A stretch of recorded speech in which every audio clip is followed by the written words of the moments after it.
The Sneedville War. The Cold War goes hot with today's very first battle report. 3 battle reports in particular. What you're looking at here is downtown Morristown, Tennessee, as it exists in our world.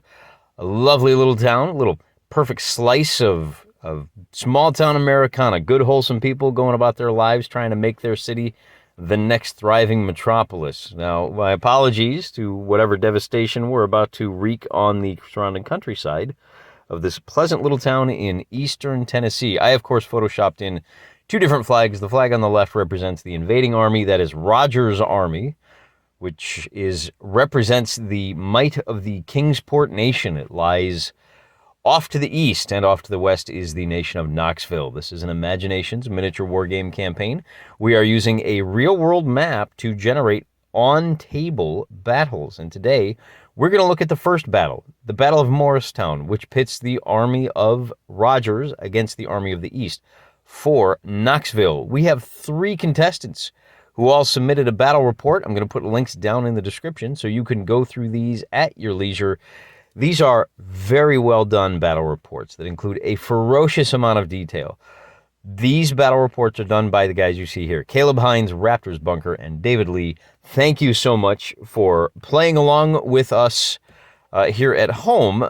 So one of these 3 battles is going to be the official canonical battle. And today's video is going to be an exercise in viewing how 3 different individuals can take the exact same setup for a battle and come up with 3 very different results. How they can use 3 different rule sets and interpret how these 2 armies come together. And there's a lot of interesting things that happen when you expand your wargaming experience from setting up your armies on the table, sort of tabula rasa. When there is a fully realized world off there in the background, it really changes how you think about these things. And so we're going to take a look at the map here, where the army of the East is moving north to block the Rogers army. Now, Rogers army has crossed the border between our 2 nations. That is the black dotted line. And the blue flag there, that is Rogers army. They have secured Bean Station, and they are now marching down across Lake Cherokee. We're going to take a look at Lake Cherokee in just a second so you can see what that lake looks like and why that is such a profound geographical obstacle for armies in the area. But before we do, let's talk about the fact that Bean Station and White Pine are equidistant from Morristown. So as the army of the East marches north and Rogers' army marches south, where precisely they meet is a matter of some concern, of some uncertainty. Who is moving faster? You've got a pretty significant choke point there in Lake Cherokee that may slow down Rogers' army. White Pine may be able to take multiple routes. The army in White Pine, that would be the army of the East, may take multiple routes to the north. Also, as they fight this battle, the army of the East cannot lose sight of the fact that the green flag off there in Bull's Gap, that is Green's army, the army of the East doesn't know, the Knoxvillians don't know what the King portions have in mind here. Green's army may be headed their way, so they have to consider that. They have to husband their resources, do what damage you can to the opposing army, but try to save as much of your power as possible because you have a very potential situation where you may be flanked. So that is a consideration.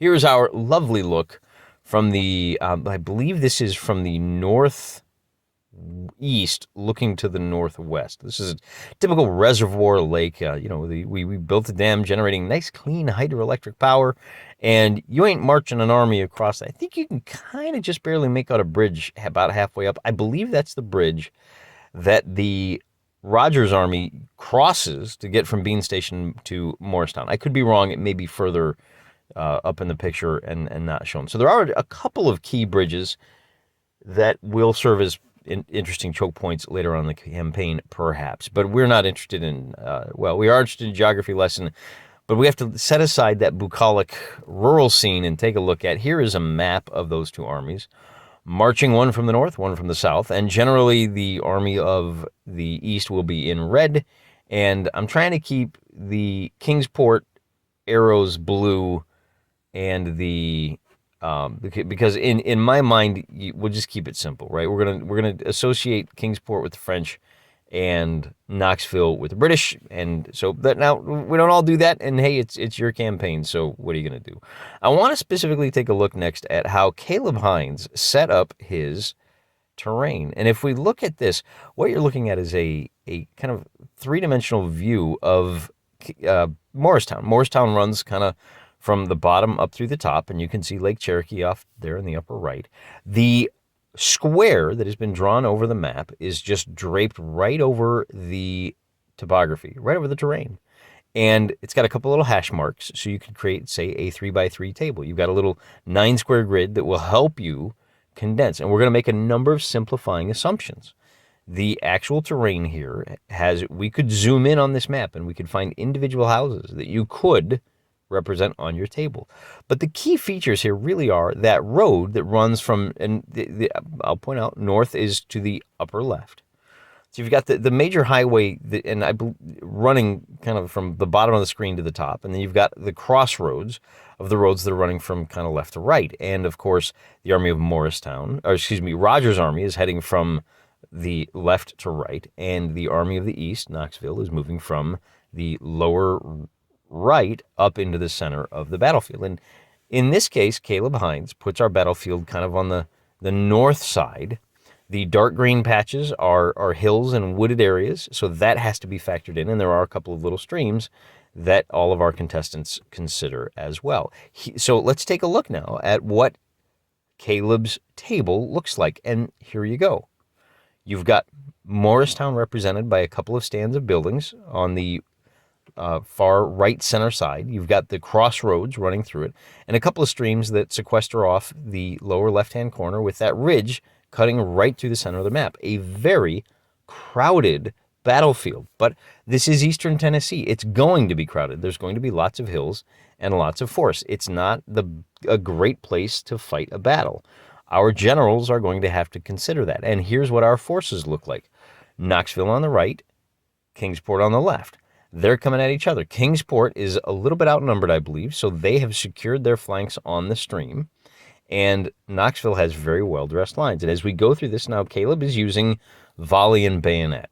And kind of we're going to look at a close-up of the action towards midday, and what you see are a bunch of little yellow markers. This shows you that the army of Kingsport, it's relatively fresh. They have not taken a lot of casualties. Their counterparts over here on the right side of the screen, they have taken a ferocious number of casualties. However, the Knoxville army lines are very well ordered. They have secure flanks. Kingsport is fresh, but it's a jumble. They're all confused and pointing in a lot of different directions and kind of exhausted. On the very next turn, because they have such solid internal lines of communication, all of those yellow markers are going to disappear. The generals are able to get in there and play traffic cop and send them out. In both of these cases, in this battle and in the next one, we're going to cut to the chase. This is not a murder mystery. We're not worried about spoilers. There is a preliminary cavalry battle that does not go the way of Knoxville. Interestingly enough, in both cases, Knoxville rolled relatively poorly. So, the gods of chance today did not favor Knoxville. And as you can see by the red arrow, Knoxville is driven from the field. It looks like they're headed down towards Jefferson City, which is off to the west or off the screen to the south. So that's Caleb Hines. And as I said, there was a link he has a full blog post on how he set up the terrain and set up the troops for this battle. And then he has a second blog post for the events of the battle in great detail. Very interesting. If you're a miniature wargamer, I highly recommend you read that. And he also includes very detailed lists of casualties, which will come in handy. You can take a look at those on your own time. And what we're going to do is we'll have a little poll. Hey, do you think Caleb, Raptor, or David, which do you prefer? And once again, we will do a live stream where we use the percentage of votes for the likelihood that is the canonical entry. We'll let the dice decide. So if Caleb gets 65% of the vote, there's a 65% chance that his is canon. And I invite you to submit your own battle reports for the next fight, and we'll vote and decide whether yours is the one that will be canonical as well. So moving on, as I said, we're going to look at Mr. Raptor. Raptor's bunker presents a battle fought in the same general location. There is one very important difference here. Thanks to the quality of the Army of the East's general, Knoxville is able to steal a march on Kingsport, and they are able to put this battle where they want it. They are going to secure Moreland Cemetery. That's the pin that I've dropped right there. And if we look at the terrain here, now I put the yellow box showing where Raptor fought this same battle. The yellow star is Moreland Cemetery. And essentially what happens is, because the Knoxvillian army is able to get there first, they're able to grab this critical hill, and it forces Kingsport into a difficult decision. They are going to have to fight their way through that hill. Alternatively, they could always retreat back to Bean Station, but that means crossing that one little bridge. You can see Lake Cherokee up there in the upper left-hand corner, and at that point they risk getting hit while they are cut in half. Very dangerous. So by stealing that march, Knoxville really puts Kingsport behind the 8-ball here. You can see the major crossroads runs where it runs through the battle there. Now let's take a look at the terrain as it's represented on Raptor's tabletop. Do not mistake this tabletop for anything less than Wargaming. Perfection might be a little bit hyperbole, but this is a perfectly serviceable table. When you play games like this, the books that you see that are standing in for important hills and ridges, Moreland Cemetery, by the way, is in the upper left-hand corner. The books will slowly fade away, and you'll start to, your mind's eye, if you are dialed into this, your mind's eye will stop seeing books and start seeing hills. The white fabric you see, the little strips, those are streams running through the area. Of course, the brown are roads, and I believe the little boxy building is the Walmart Supercenter. So keep an eye on Morlock Cemetery. And then I also wanted to show you kind of diagonally down there in the lower right-hand corner is another, it's Moreland Park, and there's a nice little skate park there. Little, near and dear to my heart. So let's take a look at what happens in Raptor's battle, okay? The Knoxvillians, as we said, they secured a solid defensive position. They challenged, hey, Kingsport, come out and play with me. So Kingsport decided to try to pin the main body of the Knoxvillian army and outflank them to the west. So the initial scrum is going to be between dragoons on dragoons, and in this case, the King's portions get mauled.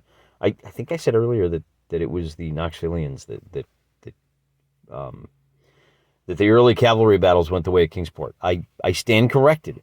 That set the tone for the day. The King's portions really got battered, and they were forced to retreat back to Lake Cherokee. After the assaulting, they came very close. Here's a close-up shot of what the battle for Moreland Cemetery looks like.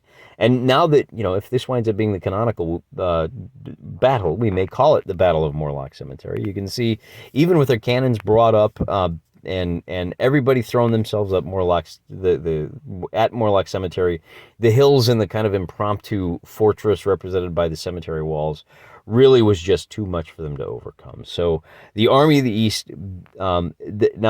here's where having the army, let's take a look. I will move this map back over. Here's where having Green's army stationed where it is really comes in handy, and this is where the strategic battle really comes into its own.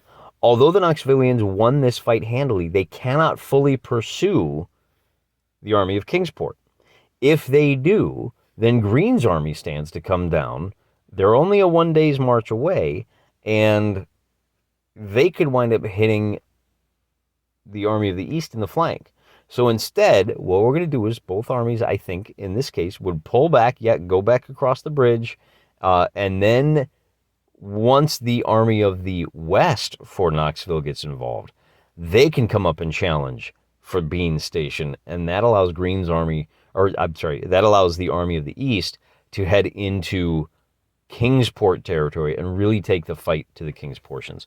That's speculation for another day. Instead, what we need to do is turn back to our third contestant, if you will, David Lee.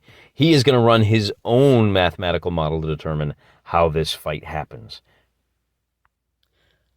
I know this looks like a fairly flat table. It's not. All of the green pieces that you see upon the table It are hills and woods and wooded hills. Of course, you see the road off to the left-hand side. So again, I think this battle is taking place in much the same area as our first battle. And we're using 2mm figures. It looks like we're doing about a card table sized battle here. Looking good. I should warn you that David reverses his colors. He's got his Knoxville Army in blue and Kingsport in red. That's fine. Not a big deal. He is using 1 hour war games. There are not nearly as many figures on the table or even stands on the table because he is using that venerable rule set in which each of these 6 bases has 15 hit points. And so, not going to go through it in any real detail. David is over on Twitter at DavidLee74. Give him a follow. He does just a blow-by-blow Twitter thread in which he discusses how the battle went for him. And rather than steal his content, if you will, I did add the labels here for which unit is which. You've got the Rogersville Dragoons and the Morristown line. And this is important. You need to, when you're doing a battle like this, you definitely want to make sure that you are tracking which forces are doing which on the tabletop. Instead of having just 3 random regiments of line infantry, you need to be aware of which one is on the left, which one is on the right, and which one is in the center. Maybe for the first battle, where everybody's fresh and at 100%, it doesn't really matter. But after the battle is over, if one of those regiments gets absolutely mauled, you need to remember which one it is, so that when you step up to the table next time, you understand whether you're using a largely spent or a largely fresh force. And this becomes important in the long run because, now, while the campaign rules that we are using make no distinction between effective and non-effective, either you have greater than 50% plus 1 of your force on the field and effective, in which case you fight using all of the rules of whatever set you're using, or you have less than that and they are retired from the field. So essentially, the number of men in the regiment becomes a kind of hit point counter for that particular unit. And you may not want to advance a unit that is near its breaking point for the campaign. Even though it will fight just as effectively on the table, you might want to send a more fresh force that's got a lot more of its, think video games, a lot more of its health bar intact. Because if they take 50% casualties, they can still remain a viable force for the next battle. Whereas this other unit, if they take 50% casualties, they're not going to be available for the next battle. And so whether you put them on the left or the right or in the center, that takes on an increased role. And I think that this particular slide here helps illustrate that. But be that as it may, that little rant for, effective campaigning over. Here's just real quick. This is all it takes. If you want to document your battles online, even through a microblogging service like the Tweetbox, turn 2, page 2. Kingsport forces was not idle. The Kingsport Hussars crashed into the flank of the Knoxville Cavalry, and the Rogersville Dragoons started a shooting duel with the Morristown Line Regiment. And that's what we're looking at here in the center of the battlefield. You've got the Dragoons and the Morristown are shooting at each other using the 1 hour rules set. Ultimately, the Morristown Hussars were largely ineffective, and Knoxville got mauled. So this is, we had the Kingsport won handily in Caleb's fight.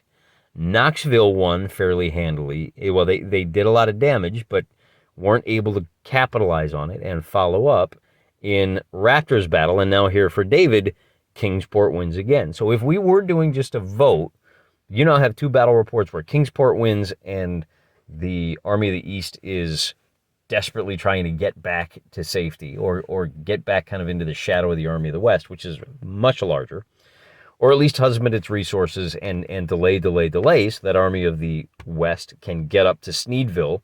Remember, that's the ultimate prize. If we were doing a vote by battle results, the Battle of Morristown would go the way of Roger's army. We're not doing that. As I said, tomorrow I'll throw a poll up on the community tab and I'll alert you all through the SneedvilleWar.blogspot.com, again on my Twitter feed. come on back and vote. We'll leave it open until next weekend, in which case, at some point over next weekend, I'll sneak away for a few minutes. We'll do just a real quick live stream where we go, okay, let's see what our percentages are. Let's roll the dice so you can see them, and we'll go from there. The other thing we need to deal with next week is going to be the siege of Big Stone Gap, where the what are we calling them? The Harlan Blitz is trying to get into the Kingsport backfield, but they have to get through a very vital choke point. Big Stone Gap, well, I'm not going to go into it now. Keep an eye out for that later. And again, you can check out the sneedvillewar.blogspot.com for more information. Once again, I just want to say thank you to our 3 contestants. I had a great time reading all 3 of these battle reports. When you know what's on the line, when it's not just a one-off table fight for other people, there is just that little extra frisson of excitement as you read and a little bit of suspense. Most of these battles came down to the penultimate turn. You know, if a couple of die rolls had gone one way or the other, then, you know, this could have been a clean sweep for either Kingsport or Knoxville. So very interesting. I think that this first fight wound up being very balanced, which is interesting. You know, I guess that makes sense because we basically have 3 armies on a side. We're trying to go with evenly matched forces, and so perhaps it's no surprise that this first fight is a fair one, or at least it's anybody's game. As we move forward, you're going to see that that is not the case in overtime. There will be cases where armies may refuse to fight because they're so badly outnumbered, but not this day. So that's it. Look for the poll tomorrow. Till then, I'm praying for you.